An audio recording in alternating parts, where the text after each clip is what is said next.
اچھا رو صاحب آپ مجھے یہ بتائیں، دیکھو الیکشن ہوا آپ کے، ان کی بہت ساری ریاستیں، لیکن دلچسپ بات یہ ہے ملک صاحب، میں ٹو بی آنیسٹ، کہ وہ جو اس نعرے کا کیا بنے گا جو عمران خان صاحب نے لگایا کہ رجیم چینج میں امریکہ کا ہاتھ تھا، اب اگر ٹرمپ آ گئے ہیں تو اب جو رجیم چینج ہوگی لیکن وہ اس میں ادھر بھی اس تو میں ایک کیا رجیم، کہیں گے؟ نہیں ادھر بھی عوام نے ایک رجیم چینج کر دیا نا، وہاں پہ بھی آپ اس طرف آئے نا، جی جی وہ جو پہلے والا رجیم تھا اس نے ان کو چینج کیا اور عوام کے رجیم نے اس رجیم کو چینج کر دیا۔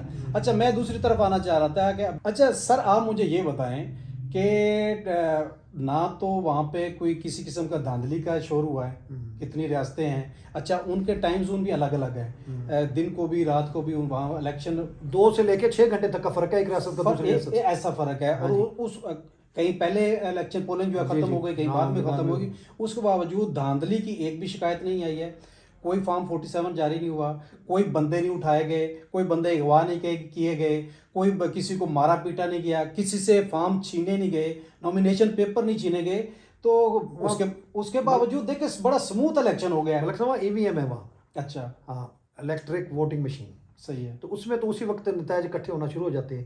یہی خان صاحب چاہ رہے تھے کہ کوئی بدل نہ سکے۔ اب دیکھیں وہ اگر مشین نہیں تھی تو آپ کے پاکستان میں اب متنازع ہے نا۔ ای وی ایم تو ہو گئے نا سر، جب آپ نے کاسٹ کرنا ووٹ، نہیں اس سے پہلے کا ایک پروسیس ہے، اس سے پہلے کا ایک پروسیس ہے کہ بھئی آپ نے نومینیشن پیپر جو ہے وہ دیکھیں وہ بڑے وہاں پہ یہ چیزیں، وہ جمہوری میں وہی تو بات میں وہی بات کرنا چاہتا ہوں۔ قانون اور آئین کے مطابق وہاں سارا کام ہوتا ہے۔ پاکستان کو اب اس سے کمپیئر نہ کریں، ہم تو ابھی تک جمہوریت جو ہے ہم کمپیئر کیسے نہ کریں، ہم کمپیئر نہیں کریں گے تو آگے کیسے بڑھیں گے؟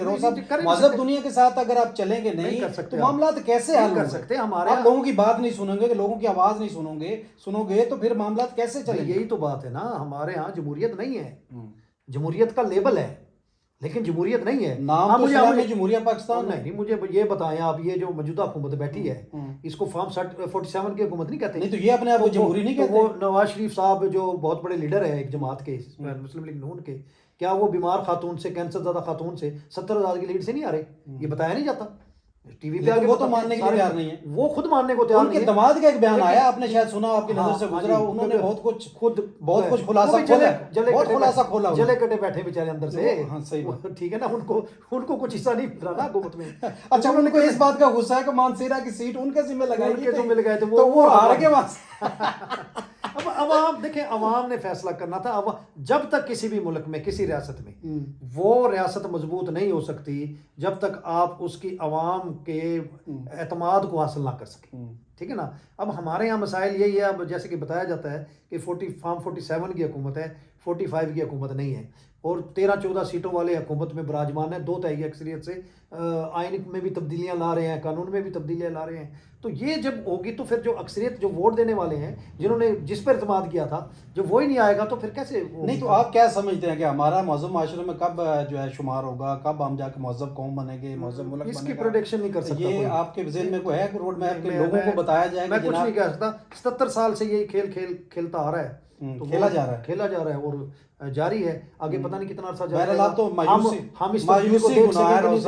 گناہ ہے، اور سب سے بڑا دعا کر اس بارے میں دعا کر کے مایوس نہیں ہونا چاہیے، دعا کرنی چاہیے اللہ تعالیٰ ہمارے ملک کو قائم رکھے، قائم و دائم رکھے، سلامت رکھے، یہاں جمہوریت مضبوط ہو، اور یہ جو ہمارے حکمران ہیں آئین اور قانون کی حکمرانی ہو، یہاں ان کے دل میں لوگوں کی محبت ہو اور آئین اور قانون کی حکمرانی ہو، اور ہمارا ملک بھی ترقی کرے، اور ایک دن ہم بھی اسی طرح بیٹھے ہوں، ہم بھی بات کر رہے ہوں کہ جناب دیکھو ہمارے ملک میں ایک بھی آواز نہیں اٹھی ہے۔ وہ پی ٹی آئی تو آپ کو پتہ ہی ہے، وہ ای وی ایم مشین لانا چاہ رہی تھی، پھر کو چل کے ایسے ہیں طاقتور۔ اچھا میں یہ ایک بات اور مینشن کرتا ہوں، دیکھیں ہماری فوج بہت بڑا اثاثہ ہے ہمارے ملک کی، صحیح بات، اور مضبوط فوج مضبوط ملک کی ضمانت ہے۔